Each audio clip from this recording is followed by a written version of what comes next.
Mais uma vez, então, boa noite a todos, que a paz seja convosco. Nós vamos partilhar da palavra do nosso Deus, amém? Quem trouxe Bíblia aí hoje? Deixa eu ver.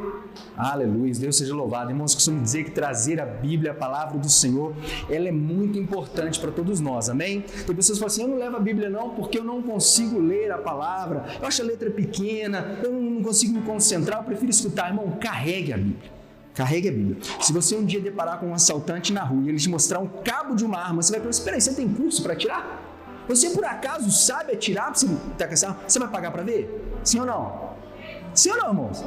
Claro que não, porque ele está armado. Então, quando uma pessoa olha para um crente na rua carregando uma Bíblia, ele sabe que ali vem alguém que é compromissado com uma palavra. Amém?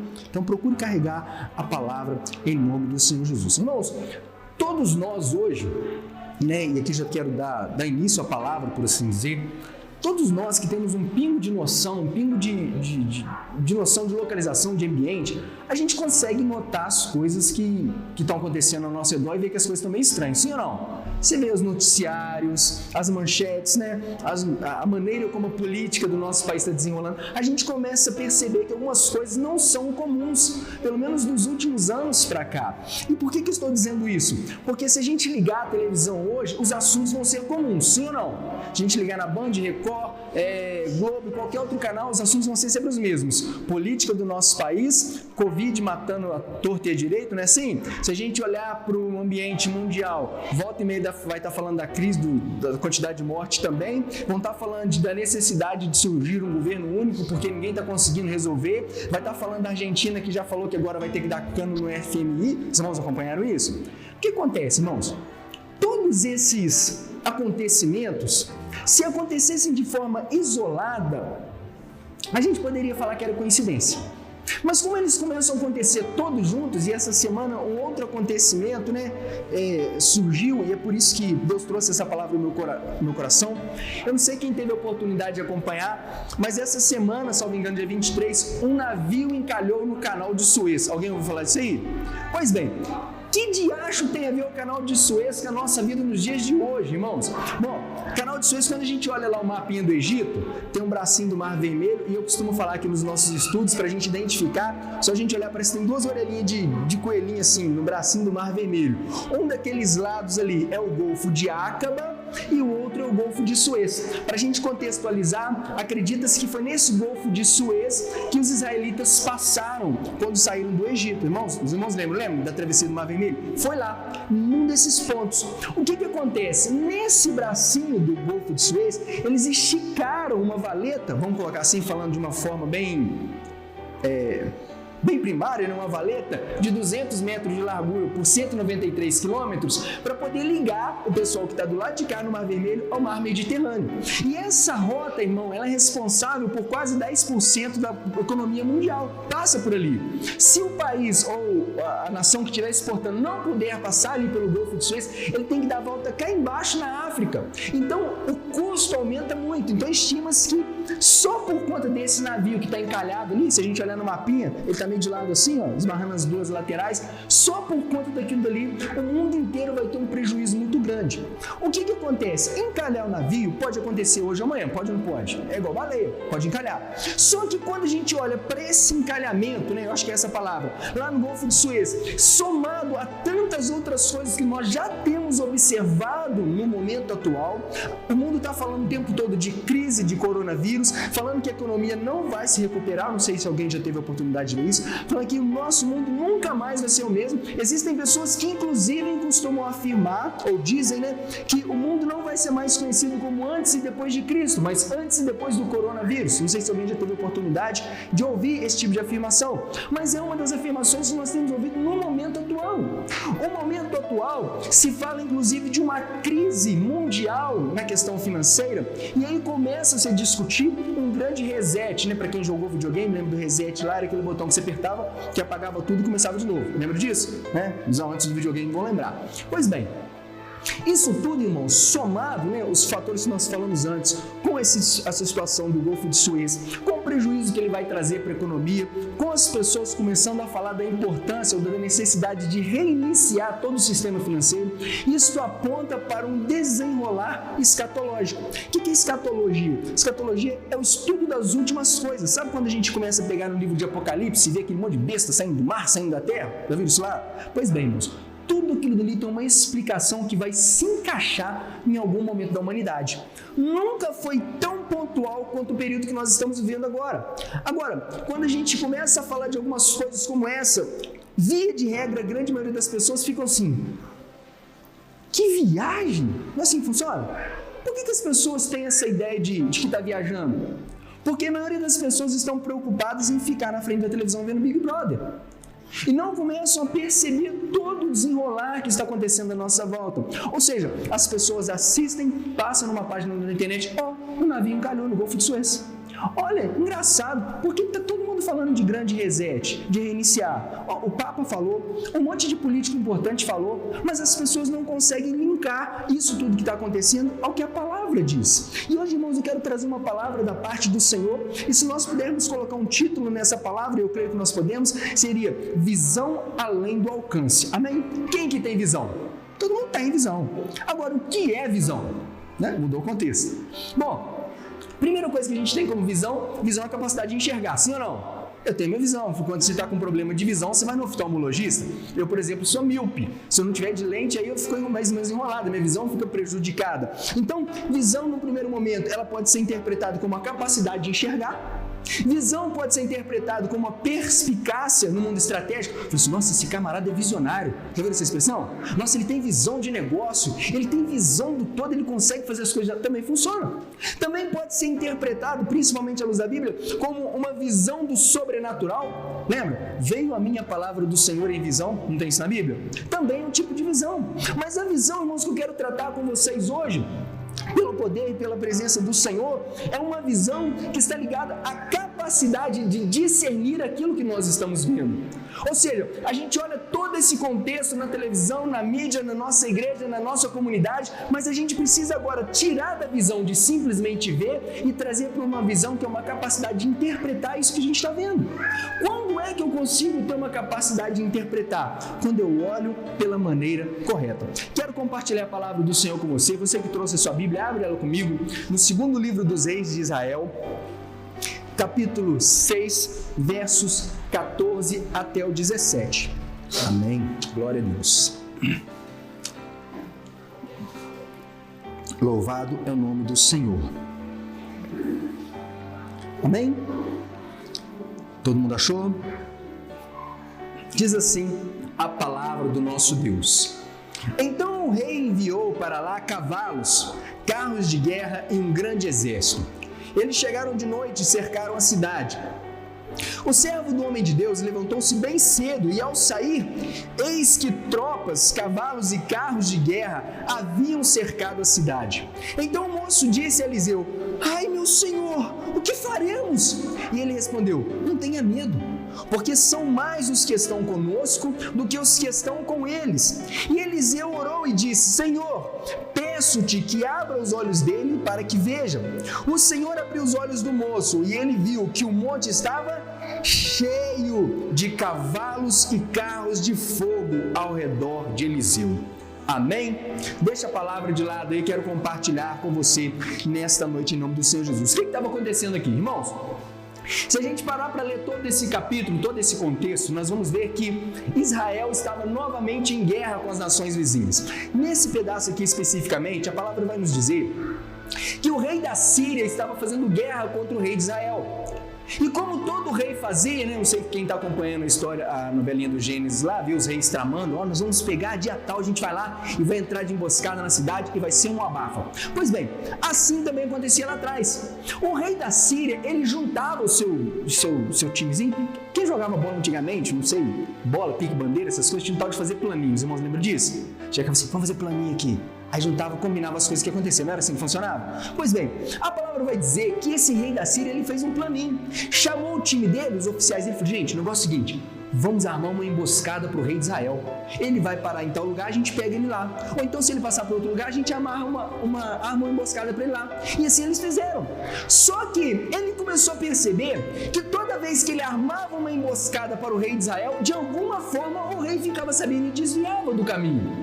Isso não foi nenhuma nem duas vezes, porque ele armava uma tocaia nessa rua aqui, o rei de Israel passava pela rua de cima.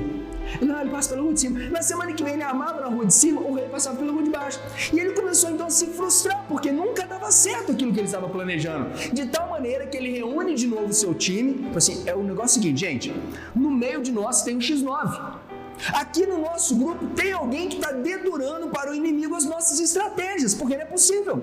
Toda vez que a gente vai armar uma tocaia, que a gente planeja, que a gente coloca tudo lá cercadinho, bonitinho, os arqueiros lá atrás das muralhas, os cavalos já encobertos por plantinhas, para ninguém ver, a gente vai pegar o rei de Israel e ele fica sabendo e desvia. Então entre nós tem um traidor, mas lá naquele grupo diz a palavra que um dos homens falou assim, olha, e eu imagino que é mais ou menos assim, olha rei, longe de mim fazer fofoca, sabe?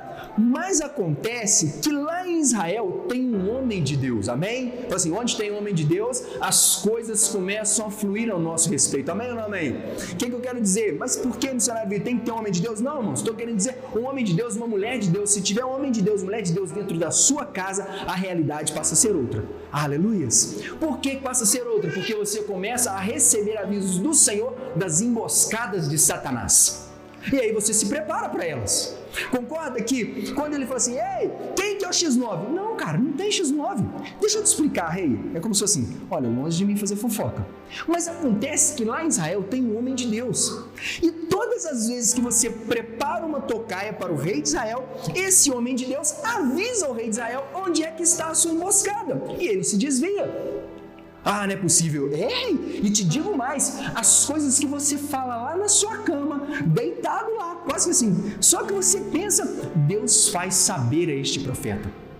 Quando o rei recebe essa informação, ele faz a seguinte constatação, peraí, então não adianta eu fazer guerra contra o rei de Israel enquanto esse homem de Deus estiver vivo, agora eu preciso pegar o tal do homem de Deus. E assim ele começa a pesquisar onde é que estava o homem de Deus. Quem era o homem de Deus?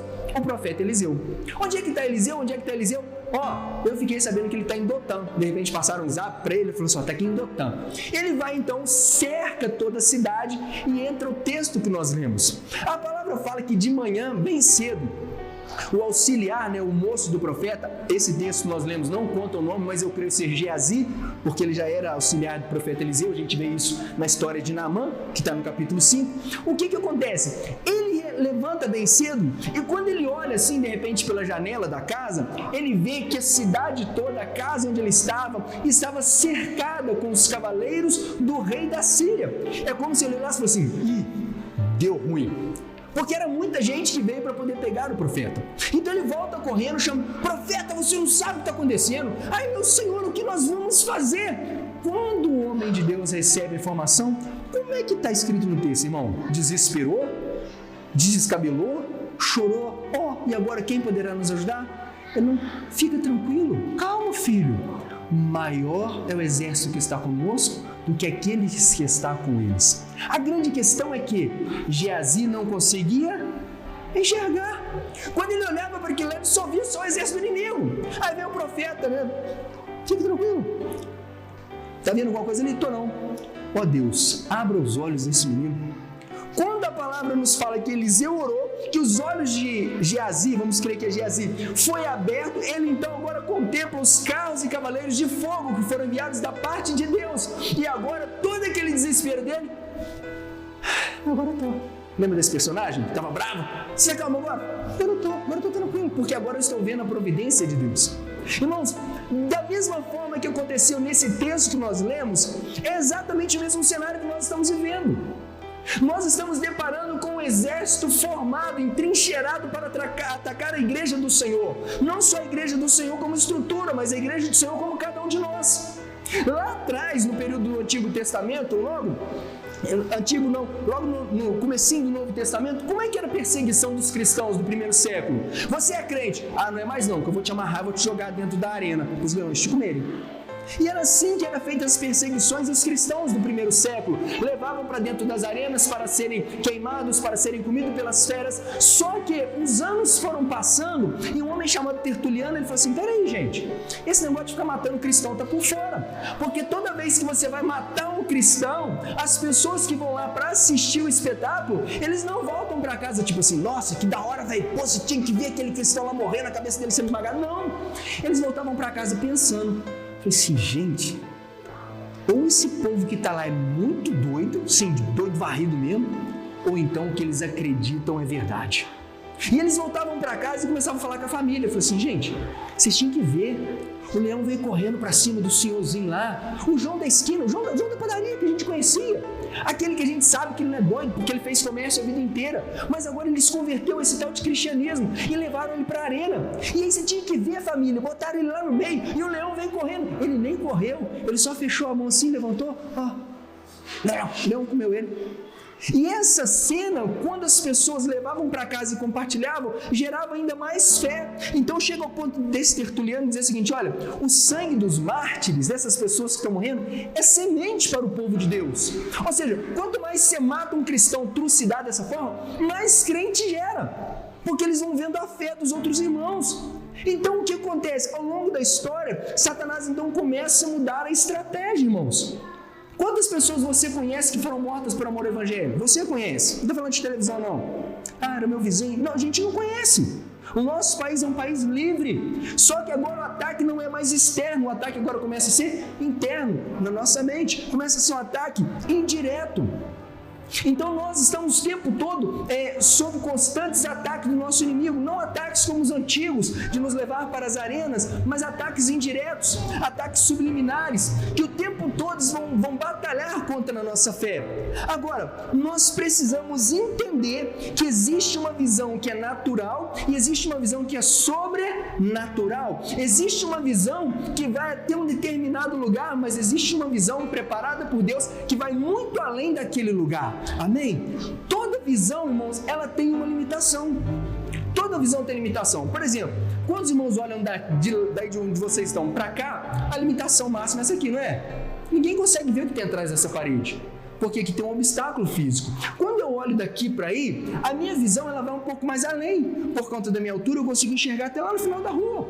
Está vendo que apenas a questão da posição que nós estamos já muda o alcance da nossa visão? A de vocês está limitada a uns poucos metros, a minha, de repente, a alguns quilômetros, até o alcance da minha visão. Às vezes a visão da pessoa ela vai ser limitada pelo medo que ela sente. Se a gente analisar, tem pessoas que desde quando começaram a pandemia não faz nada, não vai na padaria comprar um pão, porque o medo limitou a visão que ela tem. Os irmãos conhecem gente assim? Ai meu Deus, o vizinho 2 casas para frente espirrou, ele fecha tudo porque está com medo de pegar o corona.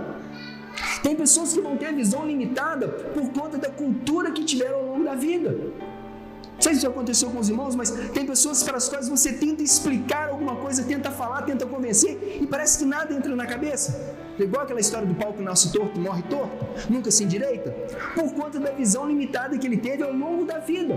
Aqui nesse exemplo, propriamente dito, a palavra vai nos mostrar que quando Geazi olha para aquele cenário do inimigo, o medo dele, a visão natural dele, limitou qualquer forma de reação, porque ele olhou e falou assim, deu ruim.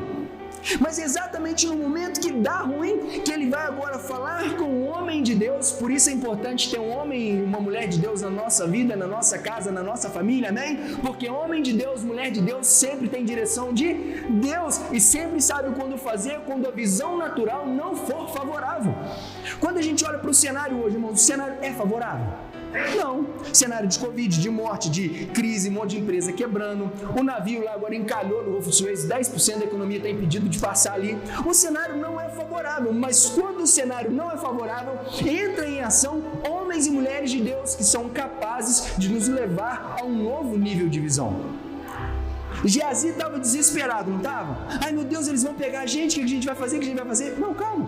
Então vem alguém, um homem de Deus, e ora, pedindo para quem abrir os olhos? Para que Deus abrisse os olhos dele. E agora que Deus abriu-lhe os olhos, ele passa a ter uma visão mais clara. E exatamente no momento que Deus abre os olhos dele, permite que ele tenha uma visão além do alcance, a paz começa a reinar no coração dele.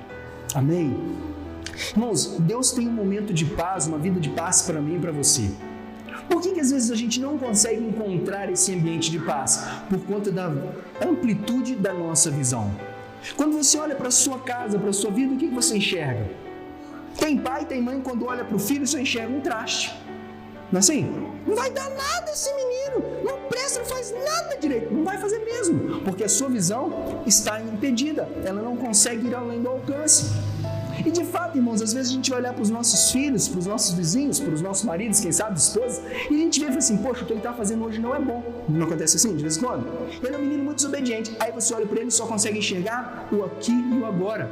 Ou seja, a visão está limitada pelo tempo, e aí não consegue liberar uma palavra de fé, uma palavra de vitória, uma palavra de profecia, de bênção na vida da criança, porque a visão está limitada pelo aqui e agora, e no aqui e no agora ele está fazendo raiva. Quando a gente olha para esse contexto, a gente entende que todo o cenário mudou quando os olhos de Geazi tiveram uma amplitude maior que veio pela ação de Deus na minha e na sua vida. Amém? Não sei se irmãos lembram, vou fazer um comparativo aqui. Os irmãos mais antigos, lembram do Thundercats, desenho Thundercats? Lembra? Bom, né? Os de casa não estão vendo, mas os irmãos estão balançando a cabeça aqui. O que acontece, irmãos? Thundercats era um desenho, pelo menos da minha infância, não tem tanto tempo assim. Eu lembro dos Thundercats. Como é que funcionava o Thundercats? Tinha um personagem principal que era chamado Lion, né? Os irmãos, vocês vão lembrar do Lion lá. E o Lion era o camarada que resolvia todos os problemas. Quando o bicho pegava, chamava o Lion. Era assim que funcionava. E o Lion sempre chegava com uma boa ideia, sempre chegava com um espírito de liderança, mas algumas situações nem mesmo o Lion conseguia resolver. E quando ele não conseguia resolver, o que ele fazia? Ele tirava uma espadinha, né? Vamos refrescar a memória. Tirava uma espadinha, botava a espadinha no meio da testa e começava a pedir para que o Jaga, que era um espírito ancestral, mais sábio, mais esperto, desse para ele a direção. E ele começava a clamar lá o nome lá do desenho, lá de Thunder, pedindo uma visão que ia além do alcance. Ah, tá vendo? Os irmãos começaram a lembrar aí. Não é assim? E ele ficava, e ia lá, visãozinha bonitinha, e ele conseguia ganhar a direção do que ele precisava fazer. Irmãos, eu lembrando desse desenho enquanto preparava a palavra, me soou muito familiar, porque veja bem, era um personagem principal que costumava resolver todos os problemas da vida, mas quando o problema da vida estava além do seu alcance, ele recorria a um espírito que era antigo, que era sábio, que conseguia ajudar, e aquele espírito falou assim, ei cara, bota a espada por entre os olhos e pede uma visão que vai além do alcance. Irmãos, tem problemas na nossa vida que eu e você conseguimos resolver, sim ou não? Sim ou não? Levanta sua mãozinha assim, ó. Tá vendo? Tem a pontinha do dedo aqui, ó. Até aqui você pode ir. Daqui para frente a gente deixa para Deus fazer. Tem situações na nossa vida, irmãos, que a gente pode deixar Deus descansar. Vou explicar para os irmãos não entenderem. Não, sabe quando você olha assim, ai Deus, eu tô com uma dor de cabeça, nossa, acordei com uma enxaqueca, vou fazer uma campanha de 7 dias no monte para Deus curar minha dor de cabeça. Não, se você tomar uma aspirina, resolve o problema, não resolve? Um melhoral, um Doril, não resolve? Nossa, eu tô assim com uma situação ruim, né? Tô com o estômago meio pesado. Ah, você quer saber?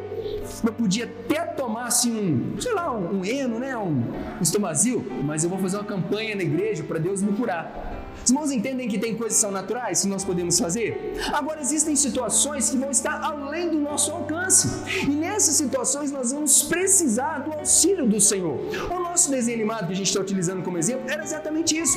O que o Lion não conseguia resolver, ele ia pedir ajuda a esse espírito. E esse espírito orientava ele, coloca a espada por entre os olhos e olha por ela. Porque aí sim, quando você olhar por essa espada, você vai ter uma visão que vai além do alcance. Agora, olha para a nossa vida e vê se isso não soa familiar. Todas as vezes que nós deparamos com situações que nós não temos controle, não podemos resolver, nós também podemos clamar ao auxílio de um espírito que é ajudador, que é consolador, que nos faria lembrar de todas as coisas, mas esse espírito fala, ei, não adianta falar se você não pegar a palavra e botar na tua mente. Os irmãos estão entendendo? Irmãos, a resposta do Senhor, a providência do Senhor já está aqui. Tudo que Deus tinha que revelar já está revelado. Então a providência do Senhor, a solução para o problema que a gente não consegue resolver está onde? Está aqui. É quando eu olho por entre a palavra que eu consigo ter a visão que vai além do alcance. Quando é que que Geazi conseguiu trazer conforto para si? Quando ele conseguiu enxergar através da providência que veio de Deus. Irmãos, eu posso olhar qualquer cenário de morte na minha e na sua vida. Se nós olharmos através da providência que veio do Senhor, que é uma palavra que é inspirada, as coisas ganham forma, ganham solução, amém? Não importa se eu ande pelo vale da sombra da morte, mal algum eu temerei, porque tu estás comigo. Essa que é a nossa função, voltar a enxergar pela lente da palavra. Quando nós olhamos, fazendo a analogia do desenho, o que ele fazia lá? Ele colocava a espada por entre os olhos, não era assim? Por testeira entre os olhos, e ficava ouvindo a voz do Espírito. Irmãos, isso é o que nós precisamos fazer. Deuteronômio 6, a partir do 4, ele vai falar assim: ouve, ó Israel, o Senhor, nosso Deus, é o único Senhor. E ele vai falar: a eles amarás de toda a tua alma, de toda a tua força, de todo o teu coração. E aí Moisés vai falando para o povo: as palavras que hoje te falo, coloque ela por testeira entre os olhos, para que quando você estiver conversando com o irmão, ele veja a palavra em você e você veja a palavra nele. No Novo Testamento a gente fala assim: aquele que tem ouvidos, ouça o quê? O que o Espírito diz às igrejas. Irmãos, então qualquer solução, qualquer limite de visão que eu e que você tenhamos pode ser quebrado se nós olharmos através da palavra. Ah, meu Deus, o caldo está entornando, o negócio está ruim, ai, o bicho vai pegar, é o grande reset, economia, o anticristo vai surgir. Ei, essa palavra fala que ele vai surgir, mas também fala que ele vai cair com o sopro da boca do Senhor. Então, quando a gente aprende a olhar pela lente da palavra, as coisas mudam. Irmãos, não precisamos ter medo de nenhuma pandemia, não precisamos ter medo de nenhuma crise. O que nós precisamos é voltar a enxergar pela lente da palavra. Já assistiu um filme mais de 2 vezes? Hoje, mais cedo, estava passando um filme grande truque, não sei, é alguma coisa assim de mágica. Só que é um filme que a gente já viu várias vezes, pelo menos lá em casa a gente já assistiu várias vezes. E pelo fato de a gente saber o que vai acontecer no final, até falei com a minha filha hoje: o carro capotou e explodiu, morreu. Não morreu não, no final ele vai aparecer lá, ó. O fato de saber qual é o final traz para mim um conforto, eu não desespero. Quando eu olho para a palavra e eu sei o final de todas as coisas, eu não me desespero, porque eu sei o que está me esperando, amém, irmãos? É isso que a gente precisa, olhar para a palavra e saber que existe um final reservado para todos aqueles que esperam no Senhor.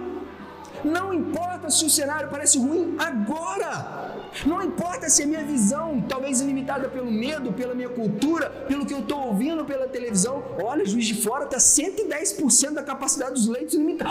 Não tropeça, porque se é só um encravar, você vai morrer. Não é isso que a gente está vendo na televisão? É assim, não é, irmãos? Vamos ser bem honestos. Aí a gente fica com medo. Eu estou com o pelo encravado aqui, mas estou com medo de puxar muito forte com a pinça, eu precisar parar no médico e eu vou morrer. A gente começa a trazer para nós um medo que nós não precisamos ter. Veja bem, não estou dizendo que a gente não precisa ter cuidado, amém, irmãos? Vamos separar as coisas. Estou dizendo que a gente não precisa ter desespero. Não precisa ter desespero, porque essa palavra já revelou para mim o começo, o meio e o fim. Ele é o alfa, o ômega, o primeiro e o derradeiro. Nele foram feitas todas as coisas e sem ele nada do que foi feito se fez. Está na mão do Senhor. Sabe a sua vida? Sabe? A palavra fala que antes de você nascer já tinha todos os seus dias escritos no livro dele. Tudo está lá. Então eu não preciso ter medo. O que eu preciso fazer então? Ampliar a minha visão através da palavra. Tem uma música quando nós compramos o nosso primeiro carro, em 2009, se não me engano. Nós compramos um radinho, toca MP3, e baixamos um pendrive, um CD completo da Mariana Valadão, a irmã da Ana Paula Valadão e do André Valadão. E hoje eu sei que a música era versão, mas na época eu não sabia. É uma música que eu gostava muito, chamava Osana. Eu vejo o Rei da Glória vindo com o seu poder. Uma música muito bonita, eu gosto muito. Só que, irmãos, eu particularmente, toda vez que eu vejo uma música e descubro que ela é versão de uma outra música, principalmente se ela for versão de uma música em inglês, eu quero saber o que a música original está falando. Amém? Por quê? Se, por exemplo, eu falo assim, oi, tudo bem? no português, como assim? Oi, tudo bem. Quase 4 sílabas. Irmãos, estão entendendo? Mas se eu olhar isso no inglês, às vezes vai diminuir as sílabas. Ou vai aumentar, dependendo da frase. E às vezes, quando eles pegam a música pronta lá e trazem para cá, não cabe a mesma métrica. E como não cabe a mesma métrica da letra da música, eles vão tirando algumas coisas. Tirando alguns pedacinhos. Por que estou dizendo isso? Nessa música Hosana, tem um último pedacinho que ela fala assim: limpa o meu coração, abre os meus olhos para que eu possa ver. Quem conhece a música sabe que tem esse trecho lá. Se você não souber, depois procura na internet, você vai achar isso que eu estou falando. O que acontece? Ela faz 2 pedidos: limpa o meu coração e abra os meus olhos para que eu possa ver. É como se fosse assim: o meu coração está sujo e eu preciso que você abra os meus olhos, porque eu estou cego, eu não consigo ver nada. Não é isso que a música está passando? Limpa o meu coração, abre os meus olhos para que eu possa ver. Só que quando a gente vai olhar a música no original, ele não fala isso. Ele fala assim: cura o meu coração e torna ele limpo. Já fez 2 pedidos, não fez? E na hora de pedir para abrir os olhos, ele fala assim: abra os meus olhos para as coisas que eu não possa ver. Mudou o sentido? Mudou para você? Para mim mudou. Totalmente. Porque assim, eu consigo ver um monte de coisa, Senhor. Mas Deus, agora eu preciso que o Senhor abra os meus olhos para aquilo que eu não consigo ver. Hoje, quando eu olho para minha casa, Senhor, eu não consigo ver a salvação. Então eu preciso que o Senhor abra os meus olhos para que eu consiga enxergar a salvação do meu marido, do meu pai, do meu vizinho que está na bebida, do meu filho que está nas drogas. Os irmãos estão compreendendo? É exatamente quando a gente olha pela lente da palavra que a nossa vida começa a ser transformada. Eu não disse que tudo já está escrito aqui? Aí a pessoa está assim: poxa, mas como é que tudo está escrito? Às vezes eu estou com um problema lá no meu casamento, né? Meu marido briga comigo, bate comigo. Aí você abre a palavra assim e lê lá na palavra assim: e Davi saiu para levar queijo para os seus irmãos na batalha. Tem alguma coisa a ver com a outra? Sim ou não, irmãos? Sim ou não? Seja sincero. Aí eu falei assim: nossa, nada a ver se eu olhar com a minha visão. Mas quando eu olho pela lente do Espírito Santo, Deus começa a me revelar, porque ele saiu para a batalha. E lá naquela batalha, onde ninguém dava nada por ele, Deus trouxe a solução através dele. Olha, lembra aquela batalha que ele foi lá, que ninguém estava esperando ele chegar lá, que ele chegou como uma surpresa, e como uma surpresa ele trouxe vitória para todo o exército? Pois bem, fica tranquilo, porque o seu marido, que até ontem não prestava, vai chegar também na sua casa como uma surpresa, e através dele vai vir salvação para toda a sua casa. São coisas que vêm pelo Espírito Santo, não estão escritas. Se eu olhar só pelo meu olhar físico, natural, eu não vou enxergar. Mas quando eu me permito ter uma visão moldada pela palavra e pelo que o Espírito Santo fala comigo, a minha vida ela muda de patamar, irmãos. Por que essa palavra é pertinente para o tempo que se chama hoje? Porque hoje nós estamos vivendo dias de tribulação. O nosso coração está sendo bombardeado. Toda hora é um decreto novo que sai da prefeitura: pode abrir, não pode abrir, só pode ficar até tal hora, só 3 pessoas, agora não, agora pode 5, agora não pode, agora você tem que vir, mas tem que estar com a mão para trás, agora tem que estar com a máscara. Não é assim? Cada dia toma uma determinação diferente e o nosso coração vai ficando atribulado se a gente não tiver um conforto na palavra. Qual que é o desfecho disso tudo então, missionário Vitor? Quando eu entendo que eu preciso voltar a enxergar pela palavra, o que vai mudar na minha vida? Abre comigo aí se você tiver com a sua Bíblia. Carta de Paulo aos Filipenses, capítulo 4. Nós vamos ler versos 6 e 7. Amém? Filipenses capítulo 4, versos 6 e 7. Amém? Então vamos lá. Filipenses capítulo 4, versos 6 e 7. Diz assim, todo mundo abriu? Glória a Deus? Vamos lá junto? Diz assim a palavra do Senhor: não fiquem preocupados com coisa alguma, mas em tudo sejam conhecidos diante de Deus os pedidos de vocês, pela oração e pela súplica, com ações de graça. E a paz de Deus, que excede todo entendimento, guardará o coração e a mente de vocês em Cristo. Em algumas versões vai estar assim: não andeis ansiosos por coisa algumas, antes sejam conhecidas diante de Deus as vossas petições com súplicas e orações. Assim, e a paz que excede todo entendimento guardará o coração e a mente de vocês. Irmãos, quando nós voltarmos a nossa vida para a palavra, a enxergarmos o ambiente todo pela palavra, a paz que vem da parte de Deus, ela vai guardar o nosso coração e a nossa mente. Mas eu liguei a televisão, estava falando de morte o tempo todo, mas eu também liguei a minha palavra, e essa palavra fala que eu tenho um Deus que é vida. mas o canal tal falou que não tem leito na televisão. Pois é, mas eu li nesse livro aqui que meu pai ou meu irmão mais velho, a primícia dos que dormem, ia para casa preparar lugar, porque ele disse que na casa do pai tinha muitas moradas, e ainda que eu não encontre um lugar aqui, eu sei que lá eu vou ter.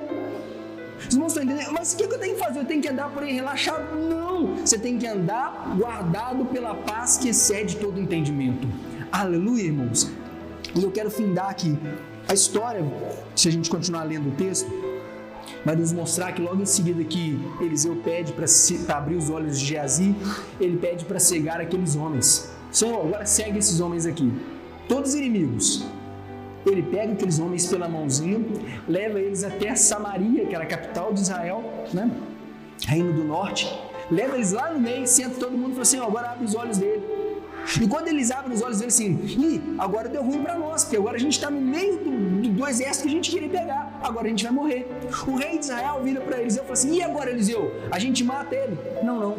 Dá pão para eles, dá água para eles e deixa eles ir embora. Quando nós estamos baseados, irmãos, na paz que vem do Senhor, numa paz que excede todo entendimento, que ninguém consegue entender. Nossa, o bicho está pegando pandemia por todo lugar, por que você está nessa calma? Porque eu sou guardado pela paz que excede todo entendimento. Até que eles que nos fazem mal, que queriam ver a nossa destruição, a gente dá pão e dá água para eles e fala, vai embora, cara, você está liberado. A gente não guarda isso, não deixa isso ferir a nossa alma. Amém? E eu findo aqui, tem uma charge que eu vi nesses dias, nesses status de WhatsApp, que mostrava dois bonequinhos, né, sentados um de costa para o outro, um de frente para a televisão e um com a Bíblia aberta. O que estava de frente para a televisão disse assim, estamos perdidos, mas o que estava de frente para a palavra disse assim, nós estamos salvos.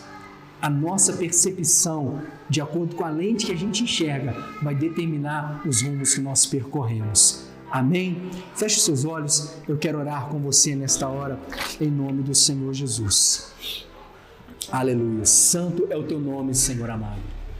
Deus querido, soberano, eterno, gracioso e bondoso Pai, Deus, nós te damos graça nesta noite por esta palavra, pela certeza, Senhor, de que a tua palavra, ela é assim como a chuva, Pai, que cai do céu, não volta, Senhor, para o seu destino, Pai, a palavra que sai da tua boca, Senhor, não volta vazia, mas antes, Pai querido, ela cumpre o propósito para o qual foi enviada. Senhor amado, se nesta noite o Senhor trouxe essa palavra no nosso coração, é porque, Senhor, nós precisamos aprender a voltar a confiar no que a tua palavra diz, aprender, Senhor, a voltar a enxergar o mundo pela cosmovisão cristã, pelas lentes do teu santo evangelho, pela confiança, Senhor, que só pode vir da paz que guarda todo entendimento. Por isso, Senhor amado, nesta noite, eu oro, Senhor, com cada um dos meus irmãos, Pai, pedindo, Senhor amado, que essa paz seja ministrada sobre nós, que nós aprendamos, Senhor, a olhar pela lente da tua palavra, a crer, Senhor, nas letras dessa escritura que geram vida dentro de nós, Pai, que em nome de Jesus Cristo, Senhor amado,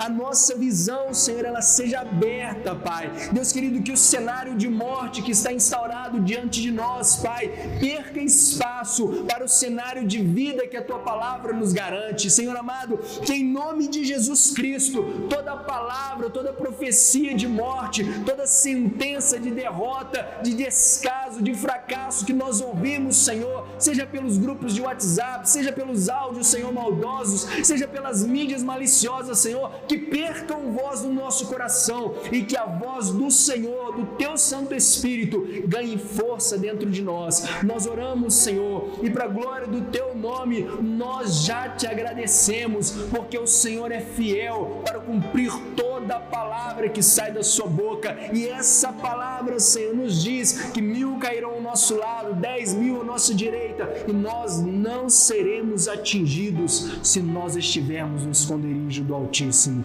Aleluias, te agradecemos, Senhor, em nome de Jesus. Amém. Vamos levantar as nossas mãos para o Pai, uma atitude de adoração, de gratidão. Aleluia. Pai querido e Pai amado, nós oramos, Senhor, numa última oração, Pai querido, como ajuntamento, como reunião, mas não como culto, Senhor, porque o culto ele precisa permanecer na vida do teu servo. Senhor, que em nome de Jesus, Pai, pelos lugares onde passarmos, Pai querido, onde colocarmos a planta dos nossos pés, nós possamos ser sal da terra, a luz do mundo. Pai querido, permita-nos, Senhor, a caminhar nesses dias, Pai, com uma visão apurada que vem do teu Santo Espírito. Senhor, não nos deixe, Pai querido, sofrer as investidas de Satanás. Pai querido, não Não deixe, Pai, que as informações que chegam até nós causem, Pai querido, desconfiança, turbidez no nosso coração. Mas, Senhor, guarde-nos com a paz que excede todo entendimento. Em nome do Senhor Jesus, nós oramos, Pai, pedindo a Tua bênção para o nosso deslocamento para casa, a Tua bênção, Senhor, para a nossa semana, que seja uma semana de vitória, de bênção. Em nome do Senhor Jesus, Pai, nós oramos e desde já nós te agradecemos. Em nome do Senhor Jesus. Amém e amém. Que a graça do nosso Senhor Jesus Cristo, o amor de Deus, nosso Pai, as doces consolações do Espírito Santo sejam com todos nós hoje e sempre. Amém. Aleluia. Meus irmãos, vão em paz. Deus vos abençoe.